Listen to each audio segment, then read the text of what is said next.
palavra de Deus na vida. Minha gente, já estamos no meio do ano, né? No ano de 2021, mais um ano da nossa vida. Estamos ficando mais novos, né? Mais novos. Nós estamos analisando a primeira carta de João, primeiro capítulo. Nós analisamos o capítulo 1, versículo 1. E hoje nós vamos analisar a primeira carta de São João, capítulo 1, versículo 2, 3 e 4. Versículo 2. Porque a vida manifestou-se.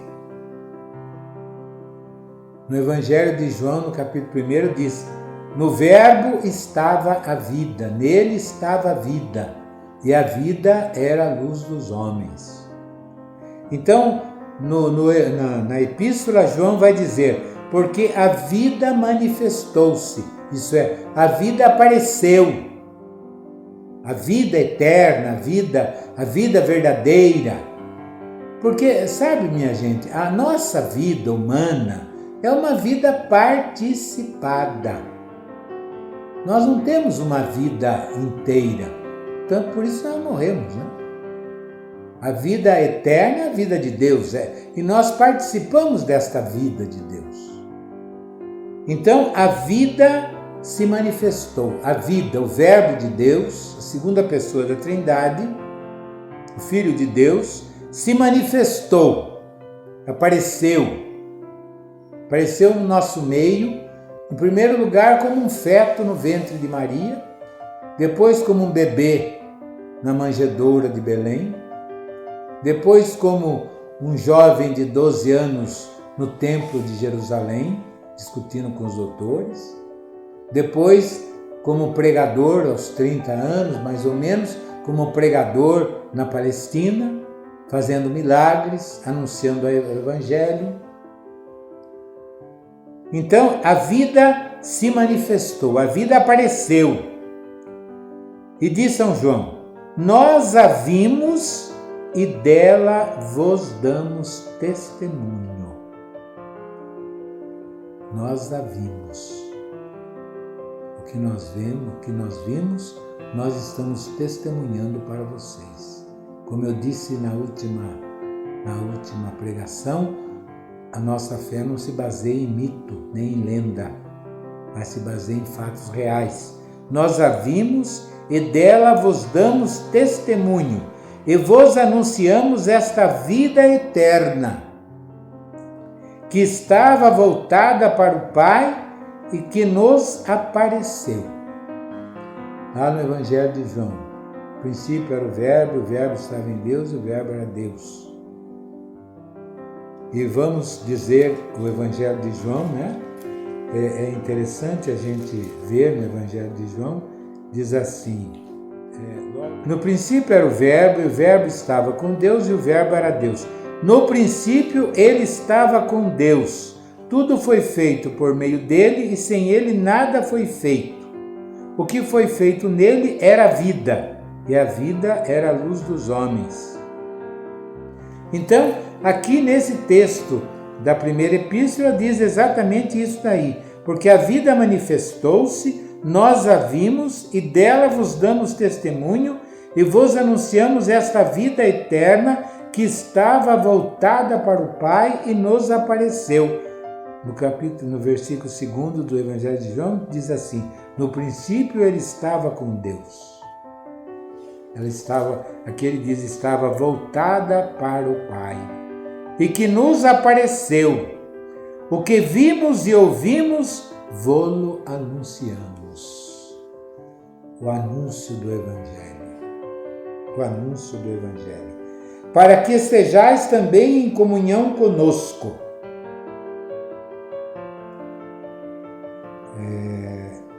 Muito importante, uma coisa que a gente deve pensar muito.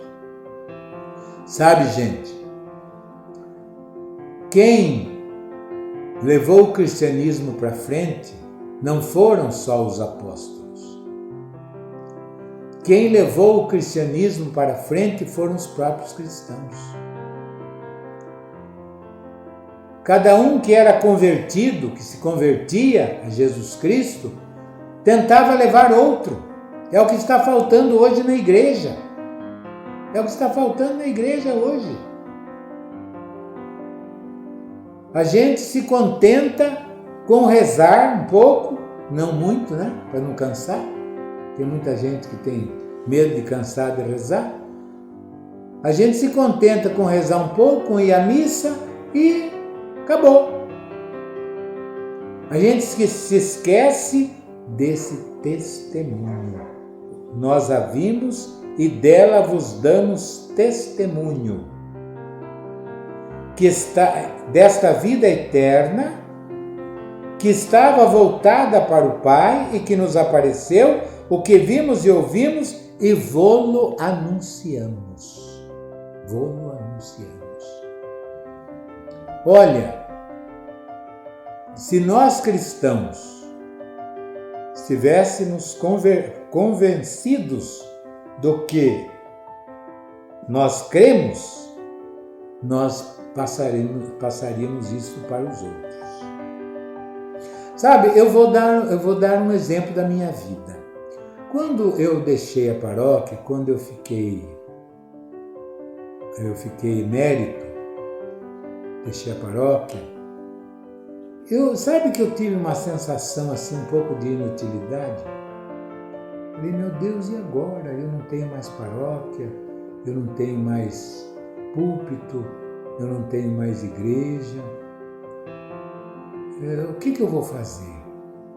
Só rezar? E fiquei pensando, pedindo ao Espírito Santo que me iluminasse. E olha, o Espírito Santo me deu muito trabalho, sabe? Eu comecei a fazer essas lives que nós estamos fazendo. Estou fazendo postagem pelo Facebook e converso com muita gente que eu não conversava e não tinha notícia há mais de 40 anos. Eu comecei a ter contato agora com essas postagens que eu tenho feito. Gente lá de Buri, de Itapeva, de Tararé, de São Paulo, de tantos lugares, que a gente vai anunciando o Evangelho. Como a gente às vezes falha, a gente posta às vezes no Face ou na internet, a gente posta tanta bobagem e esquece que nós temos uma arma maravilhosa de evangelização. Olha aí, ó. O que estava voltada para o Pai, que nos apareceu, o que vimos e ouvimos, vô-lo anunciamos. Vô-lo anunciamos. A primeira pregação, minha gente, é como dizem os franceses, é tête à tête, quer dizer, é boca a boca. A propaganda mais bem feita que existe não é essa que vem pelo rádio, nem pelo Face, nem pela internet, nem pelo celular hoje. A propaganda mais bem feita é a boca a boca.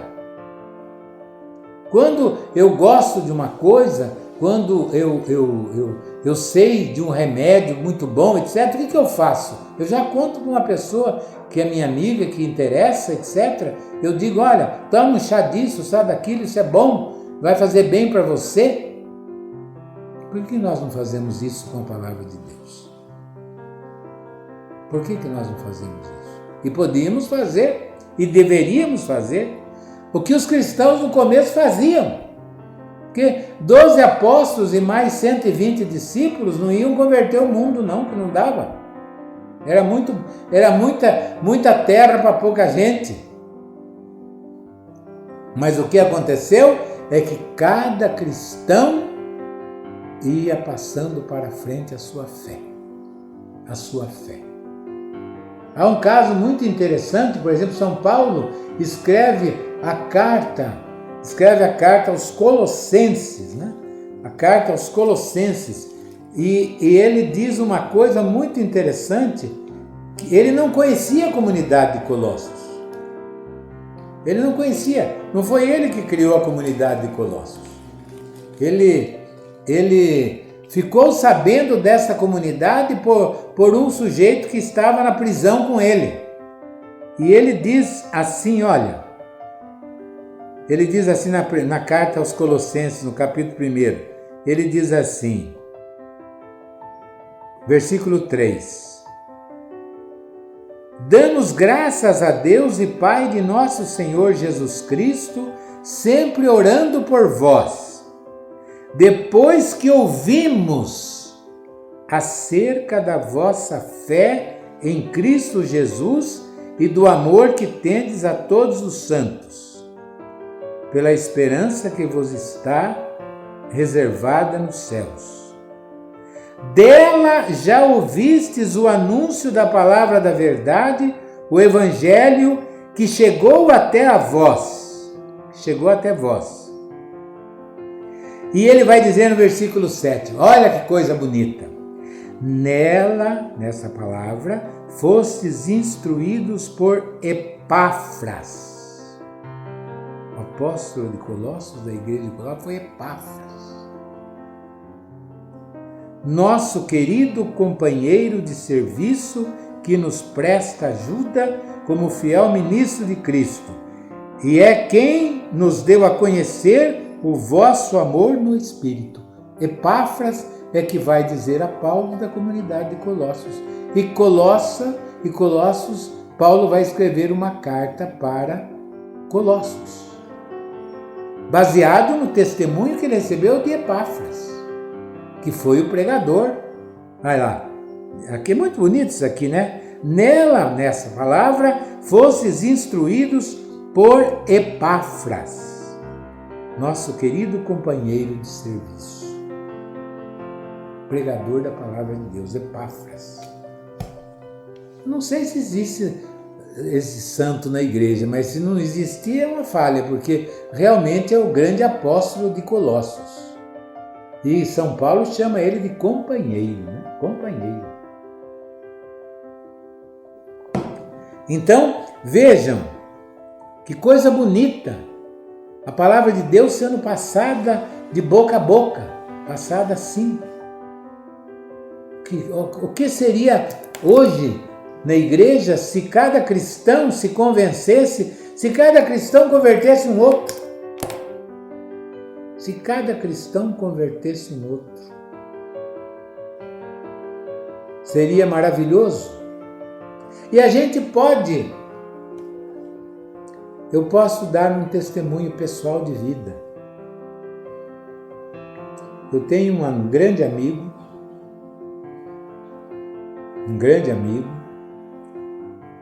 médico, que conheci no hospital. Eu, o paciente, e ele, o médico. E hoje nós somos muito amigos, ele é até meu afilhado.